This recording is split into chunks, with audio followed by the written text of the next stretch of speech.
versus opposition battle in Parliament has reached a new level. The India Bloc parties have given notice for a no-confidence motion against the Rajya Sabha chairman, Mr. Jagdeep Dhankhar. This is for the first time in Indian parliamentary history that a no-confidence motion is being brought in against the chair of the House.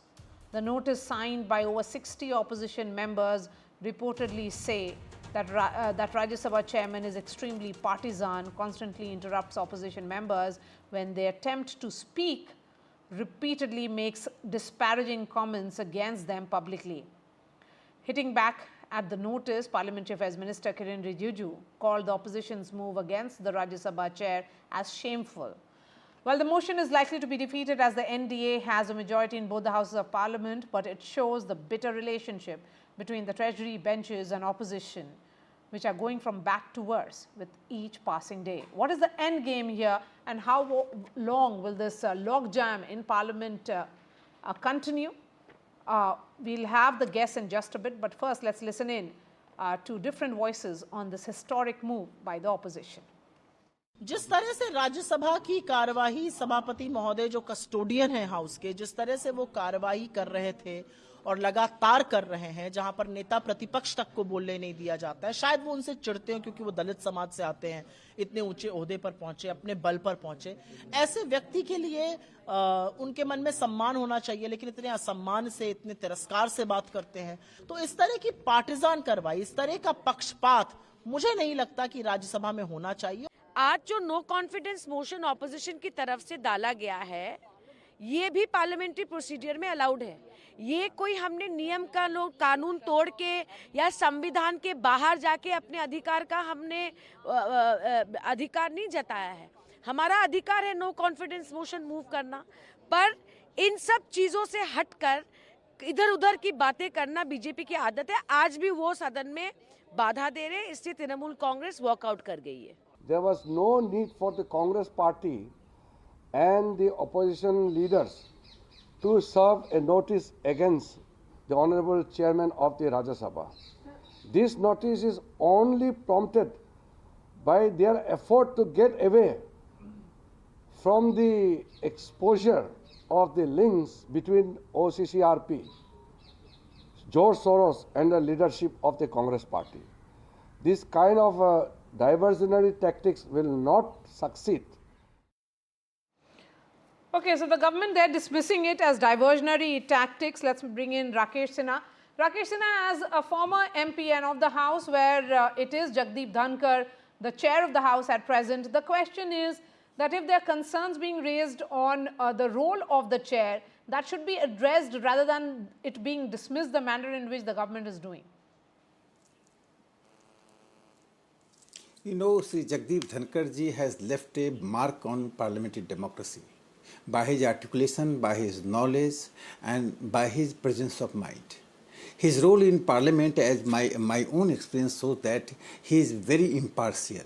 But the opposition parties don't tolerate anyone who is vibrant, who has certain lively role in parliament. They wanted the chairman at the flower pot on a chair. They want just like a chairman.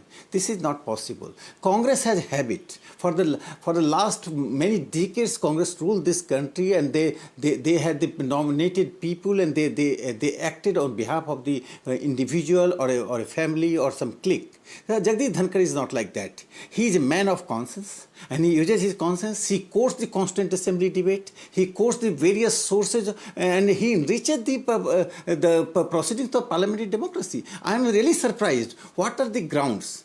Can opposition count before the 140 crore people of the nation that these are the three grounds on which they disagree with Jagdeep Dhankhar?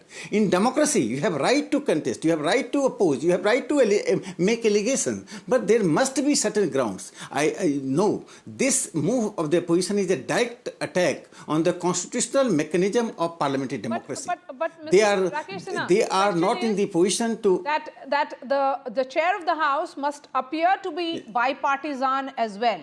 So if the opposition feels that, and this is being done for the first time in the entire parliamentary democracy of India. I mean, never before has it happened that they have brought no confidence against the chair.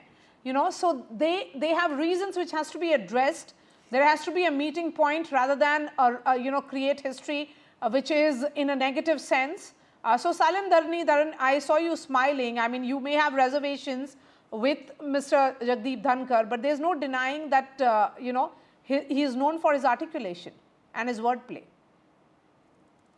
See, I think the qualification of the job of a vice president, the prerequisite is that he has to be non-partisan, right? Him being knowledgeable or he's good at wordplay, command over language does not matter. The first and foremost prerequisite, non-partisanship. For example, 2004 to 2009, we have to talk about the speaker, Somnath Chatterjee. I think he was an example. He went against his own party because he wanted to serve the job of a speaker, which is to remain non-partisan.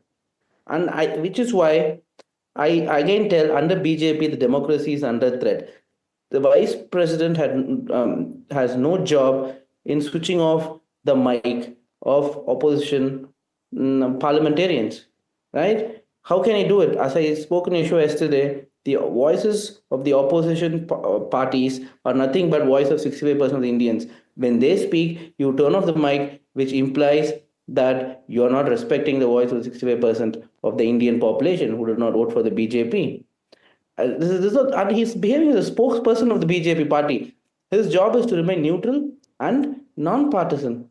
Why? How difficult is that? And this is not happening only in the parliament. We have seen how the governors in states like Tamil Nadu or Kerala are behaving. They are again behaving like spokesperson of RSS and BJP, and this has to stop somewhere.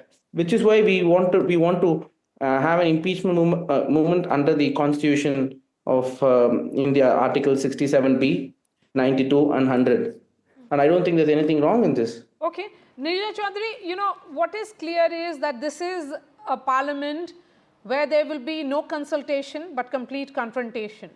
But the irony is that important chairs like the Speaker's chair or the Chairman's chair, that is being seen now and is almost like caught in this crossfire of sorts between the treasury benches and opposition. Yes, as far as the House is concerned, I think it's likely to be a washout. It's continuing in that fashion with a lot of turbulence. In the past decades, we've seen turbulence in the House many, many times. There was the demolition of Babri Masjid. Before that, there was the Mandal report that VP Singh pulled out, which led to a lot of conflict. There was 2G when the whole sessions were wiped out.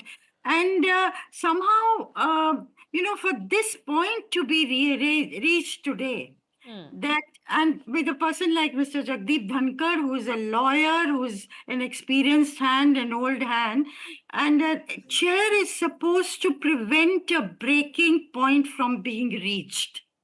And that breaking point has reached. Even last session, the opposition was thinking of doing what they've done now. And this time, of course, they've given a notice of no confidence. Is not likely to go through simply because there isn't the 14-day notice, but they may do it in the next session. But it is very unfortunate that they feel so strongly that the chair has been partisan. And I think it's very, very troubling what's happening in Parliament today. It doesn't make you happy at all.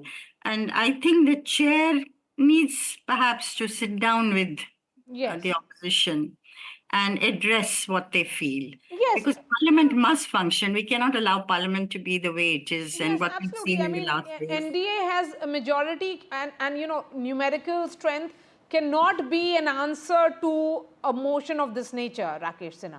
That, yes, you have the brute majority. Yes, you will find your way through this as well. But the question is about the sanctity of a role. No, I don't accept such kind of word, the brute majority. NDA has a majority, and this majority is the mandate of the people in Lok Sabha and Rajya Sabha. So it should not be abused like the Congress party and other parties. The two important points. The former ruling parties, I call Congress party, Trinamool party, they were all ruling parties previously. Irreconcilability of them being the opposition party. They still consider that they are the ruling parties. They still consider Bharatiya Janata Party a communal party, a party which does not require to be in the ruling as a ruling party. Number one. Number two, the most important point is that Indian democracy is being attacked both inside and from outside. George Soros. It is not some hidden fact. It is not something which we are making a mountain out of mole. He declared at the international platform that he is going to destroy this particular BJP rule, particularly Narendra Modi's government. And this George Soros, and which is a danger for the India's unity, integrity, and democracy, and his relationship with the Congress Party. This is a matter to be discussed. And now the Congress Party in a position to divert the attention of the people, they are bringing the no confidence motion against the Vice President of India. Any Vice President of India would be the person who would be supported by BJP. Right. So any chairman of the Rajya Sabha would be unacceptable. Salim Dharnidharan, Mr. Dharnidharan, 30 seconds, please, quickly. See, the firstly and foremost, as I'm saying, the democracy is under threat. The BJP is making a mockery out of democracy in this country, which is why we want to at least symbolize that we will fight back.